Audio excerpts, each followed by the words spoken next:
Halo dan selamat datang kembali di sini. Kali ini kita akan bahas sesuatu yang relevan banget ya, berdasarkan materi yang Anda bagikan. Kita akan coba kupas soal menguasai medan moral. Ini soal perang persepsi kan? Siapa yang dianggap benar? Betul sekali. Ini bukan sekedar siapa yang benar atau salah secara objektif ya, tapi lebih ke siapa yang berhasil gitu meyakinkan publik kalau perjuangan mereka itu yang paling adil. Ini perebutan medan moral namanya. Oke. Jadi bagaimana sebuah perjuangan itu terlihat, itu jadi krusial ya. Sama pentingnya mungkin dengan substansinya sendiri. Persis, di dunia sekarang persaingan ketat. Politik, bisnis, bahkan mungkin personal. Narasi keadilan itu penting sekali. Menarik. Terus, gimana tuh cara kerjanya? Maksud saya, langkah konkretnya gitu menurut materi ini untuk memenangkan medan moral itu. Kuncinya itu, ya gini, Anda harus membingkai perjuangan Anda sebagai yang paling adil, paling benar. Caranya ya serang citra publik lawan, itu yang utama. Serang citra publik ya. Iya, pertanyakan motif mereka, bikin mereka kelihatan egois atau malah jahat sekalian. Dan yang paling jitu biasanya ini ditekankan di materi itu, ekspos kemunafikan mereka. Kemunafikan, itu dia. Tunjukkan kalau omongan sama tindakan beda jauh gitu ya. Tepat. Materi ini kan angkat contoh klasik banget. Luther melawan gereja Katolik di abad ke-16. Oh iya, Luther. Itu bukan cuma soal teologi kan berarti lebih dari itu ya? Jauh lebih dari itu. Luther itu pinter, dia pakai teknologi baru, mesin cetak. Untuk apa? Sebarin kritiknya. Masif. Cepet banget. Dia tuduh gereja itu haus kuasa duniawi, bukan spiritual. Terus dia soroti gaya hidup Paus Leo X yang mewah itu. Padahal ajarannya kan sederhana. Wah, itu langsung kena ke intinya ya. Kontrasnya itu. Iya. Dan karena pakai mesin cetak, pesannya nyebar luas dan cepat. Gereja sampai kewalahan mau nanggapinnya gimana? Jadi bukan cuma apa isinya, tapi bagaimana dan seberapa cepat disebar itu jadi kunci ya? Betul.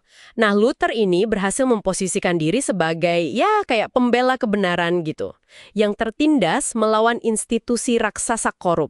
Jadi martir dia ya tohnya? Bisa dibilang begitu. Pas diserang balik sama gereja, bukannya ciut, malah popularitasnya naik di mata publik Jerman. Dia jadi kayak simbol perlawanan. Akibatnya? Ya, gereja kehilangan dukungan, kehilangan medan moralnya. Luther yang berhasil menduduki posisi itu. Contoh abad 16 yang kuat banget. Tapi, gimana kalau di era modern? Masih relevan strategi ini? Materi Anda nyinggung André Boffre kan ya? Masih relevan. Analisis Boffre soal perang Aljazair dan Vietnam itu nunjukin pola yang mirip. Para pemberontak di sana, ya Aljazair lawan Prancis, Vietnam Utara lawan Amerika Serikat, mereka jago banget membingkai perjuangan mereka. Membingkai sebagai apa tuh? Sebagai perang suci, perang pembebasan nasional, melawan siapa? Penjajah imperialis, gitu narasinya. Dan itu berhasil menggalang dukungan. Berhasil banget. Mereka dapat simpati internasional, juga dukungan domestik. Sementara lawannya, Prancis dan AS, jadi kelihatan jahat, jadi ragu-ragu bertindak. Padahal mungkin taktik pemberontaknya sendiri juga. Nah, itu dia. Taktik mereka sendiri mungkin juga ya bisa dipertanyakan lah. Tapi mereka berhasil kuasai narasi moralnya. Mereka dominan di medan moral itu. Jadi kalau buat kita nih, buat Anda yang dengerin, apa artinya? Jelas ya, kita nggak bisa cuma diam aja nunggu kebenaran kita diakui. Nggak bisa.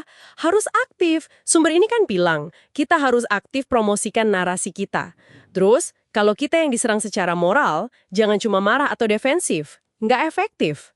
Terus gimana dong? Balas pakai strategi serupa. Kalau bisa, posisikan diri sebagai korban, pihak yang dirugikan. Atau ya si underdog lah, bikin lawan atau publik merasa bersalah, itu senjata moral yang kuat loh. Oke. Tapi ada peringatan juga kan ya di materi ini? Soal pakai konsep kemanusiaan gitu dari Carl Schmitt? Iya, peringatan penting itu. Jadi hati-hati kalau pakai konsep universal kayak kemanusiaan untuk nyerang lawan. Risikonya apa? Kita bisa mulai melihat lawan itu sebagai tidak manusiawi. dehumanisasi. Wah, bahaya itu. Iya, bahaya. Bisa membuka pintu ke tindakan-tindakan yang ekstrim. Jadi ada sisi gelapnya juga strategi moral ini. Perlu waspada. Menggarisbawahi satu hal penting dari semua ini ya, nyerang reputasi moral lawan itu seringkali lebih gampang daripada bangun dan jaga reputasi sendiri. Betul, apalagi kalau posisi kita mungkin lebih lemah secara fisik atau sumber daya. Ini bisa jadi senjata andalan. Jadi, rangkumannya nih dari obrolan kita, menguasai narasi moral itu krusial banget ya dalam banyak konflik.